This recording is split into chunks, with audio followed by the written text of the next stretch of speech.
दोस्तों नमस्कार। आज फिर मैं हाजिर हूँ एक और सच्ची घटना के साथ। दोस्तों, आज की जो सच्ची घटना मैं आप लोगों को सुनाने जा रहा हूँ, ये सच्ची घटना पुणे की एक इलाका पड़ता है उस इलाके की है, जिस इलाके में सरिता नाम की लड़की अपने माता-पिता और एक बड़े भाई के साथ बड़े ही खुशहाल तरीके से अपनी ज़िंदगी को जी रही होती है। दरअसल सरिता जब छोटी होती है, तो वो कॉलेज में पढ़ने जाया करती थी।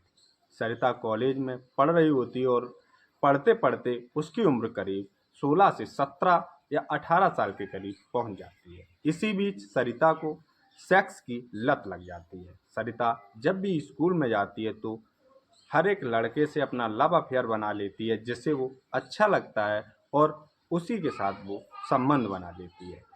ये सिलसिला जब सरिता का एक बार शुरू होता है तो रुकने का नाम ही नहीं लेता। सरिता यहाँ तक कि अब स्कूल तो छोड़ो, अपने मोहल्ले के कई लोगों के साथ जो उसे अच्छे लगते थे उनके साथ भी संबंध बना लिया करती थी। सरिता जब ये सिलसिला एक बार शुरू करती है तो रुकने का नाम नहीं लेती। ये सरिता के पड़ोसियों और उसके मोहल्ले वालों को सरिता की जब बारे में सबको पता चल जाता है तो धीरे धीरे सरिता के माता पिता और उसके भाई को भी सरिता के बारे में पता चल जाता है। जैसे ही सरिता के माता पिता को सरिता की सच्चाई पता लगती है तो उसके माता पिता तुरंत ही सरिता का एक पड़ोस में ही लड़का देखकर शादी तय कर देते हैं। जो लड़का होता है दरअसल वो एक पैसे से डॉक्टर होता है, जिसका नाम रोहित होता है।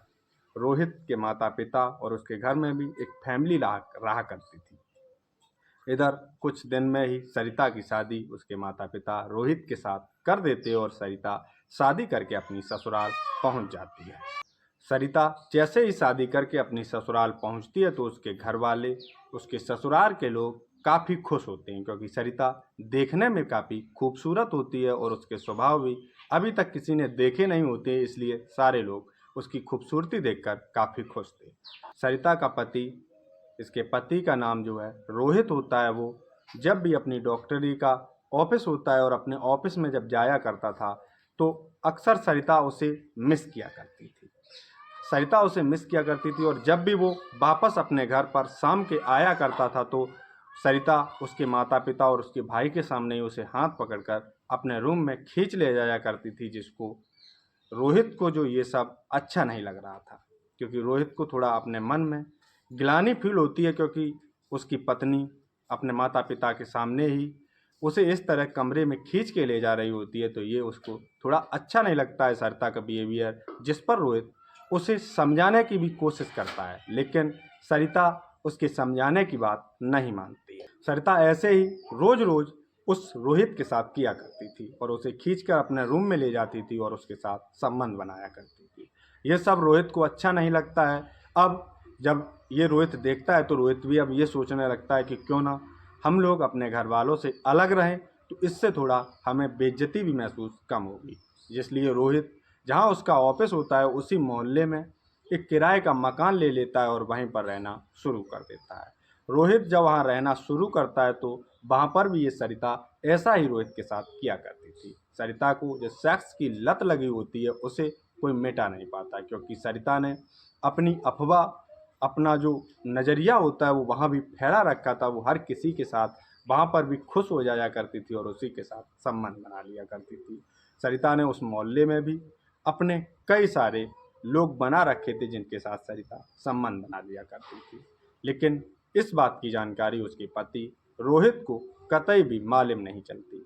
इधर ऐसे ही इनका समय कटता रहता है। तभी रोहित एक दिन ऑफिस जाता है तो रोहित के घर में उसका कूलर खराब हो जाता है, जिस पर सरिता रोहित से फ़ोन करके कहती है कि तुम आज कूलर भिजवा देना, क्योंकि आज हम लोगों का कूलर ख़राब हो चुका है और गर्मी भी बहुत पड़ रही है। जिस पर रोहित हाँ कर देता है और रोहित अपने लंच टाइम में ऑफिस के एक वहीं के एक दुकान में जाता है, शोरूम में, और कूलर बुक कर देता है और कूलर बुक करके एक रिक्शे वाले को बुलाता है और अपने घर का एड्रेस दे देता है और वो पेमेंट भी उस रिक्शे वाले का वहीं कर देता है और उसे भेज देता है। तो जैसे ही वो रिक्शे वाला सरिता के घर पर आता है कूलर लेकर, उसका डोर बेल बजाता है, तो तुरंत ही सरिता उस गेट पर आकर गेट खोलती है और सरिता जैसे ही उस रिक्शे वाले को देखती है तो उसके मन में लालसा उठती है, क्योंकि उसे तो वो लत लगी हुई होती है, इसलिए वो खुश हो जाती है उसको देखकर, उसके शरीर को देखकर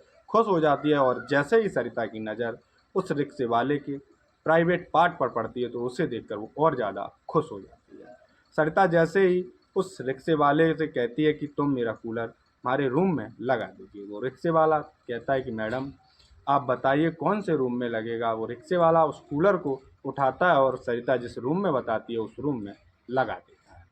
रूम में लगाकर वो वापस आ जाता है और अपने रिक्शे पर जैसे ही बैठता है तो सरिता कहती है कि क्या तुम इतनी धूम में आए हुए हो, क्यों ना तुम कुछ पानी वगैरह पी लो जिससे कि तुम्हारी थकावट उतर जाए।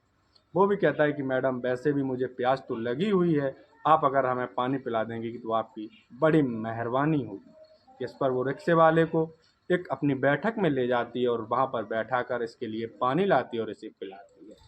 जैसे ही पानी पीता है वो, एक गिलास पानी अपन पीती है और एक गिलास उस रिक्शे वाले को सरिता पिलाती है। ये दोनों जैसे ही पानी पीते हैं, जिसके बाद वो सरिता होती है इससे सवाल करती है कि क्या तुम दिन भर में इस रिक्शे से कितना कमा लेते हो। इस पर वो कहता है कि मैडम भाई 400-500 रुपये का काम हो जाता है और मैं अपने घर का पालन पोषण करता रहता हूँ। इस पर सरिता कहती है कि अगर तुमको 2 से 3 हज़ार रुपये कमाने का मौका मिले तो तुम क्या करोगे।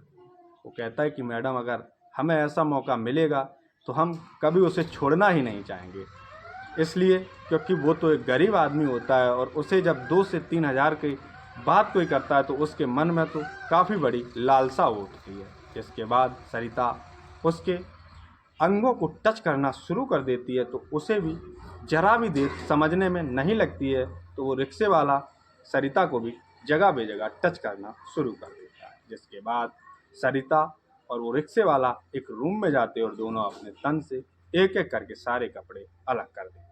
इसके बाद ये दोनों करीब घंटों तक उस कमरे में एक साथ संबंध बनाते हैं और करीब घंटे 2 घंटे के बाद जब ये संतुष्ट हो जाते हैं, इसके बाद सरिता और वो अपने कपड़े पहनते हैं और बाहर निकल कर बैठ जाते हैं।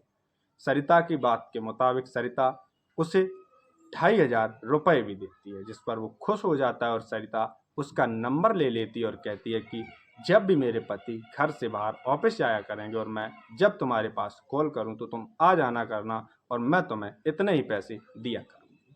वो रिक्शे वाला भी इस बात के लिए मान जाता है और उस दिन वो अपने घर लौट जाता है। जिसके बाद रिक्शे वाला जब अपने घर पर जाता है और अपनी पत्नी को जब वो 2,500 रुपये देता है जाके, तो उसकी पत्नी भी ये देखकर तंग रह जाती है कि कैसे आज तुम इतने सारे पैसे एक दिन में कैसे कमा लाए। इस पर वो कहता है कि आज थोड़ा काम अच्छा चला है इसलिए मैं कमा लाया। तो वो भी अब खुश हो जाती है, क्योंकि वो तो उसकी 4-5 दिन की कमाई होती है, करीब 6-7 दिन की कमाई होती है और वो कमाई उसे एक ही दिन में प्राप्त हो रही होती है, तो वो भी अब खुश हो जाती है।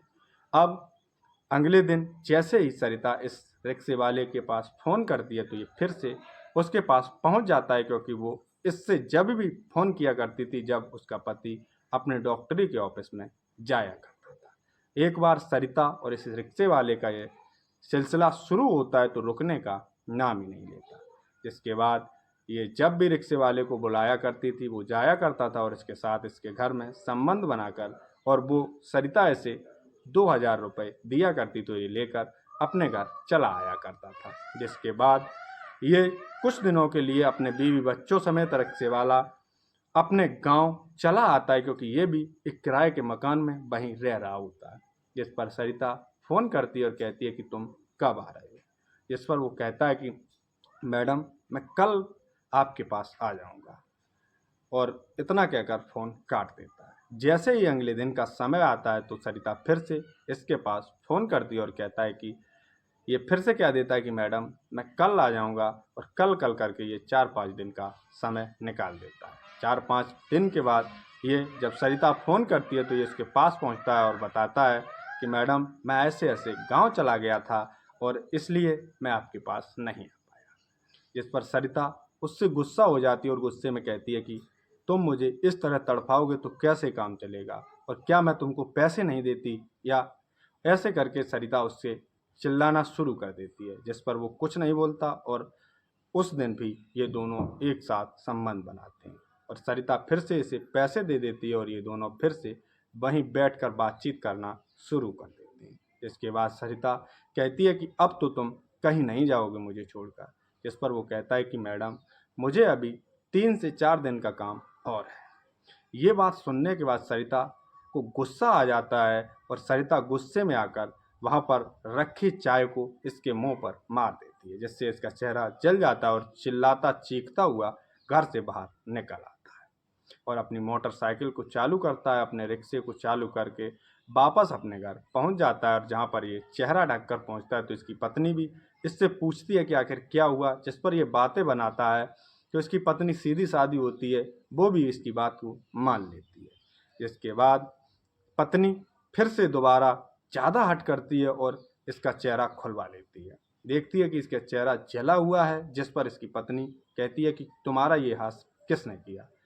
तो ये जो रिक्शे वाला होता है ये अपनी पत्नी को नहीं बताता है और कहता है कि ऐसे ही एक ग्राहक के साथ मेरी कहासुनी हो गई होती है पैसों के लेकर और उसने मेरे ऊपर चाय फेंक दी। जिस पर इसकी पत्नी भड़क जाती है और कहती है कि कोई ग्राहक आखिरकार हमारी मजूरी देने की बदौलत हमें जला कैसे देगा, मैं उसके खिलाफ FIR करूँगी। इसकी पत्नी हट कर जाती है तो ये जो रिक्शे वाला होता है ये काफ़ी रोकने की कोशिश करता है लेकिन ये रोक नहीं पाता और इसकी पत्नी तुरंत ही 100 नंबर पर फ़ोन करके पुलिस को अपने घर बुला लेती है।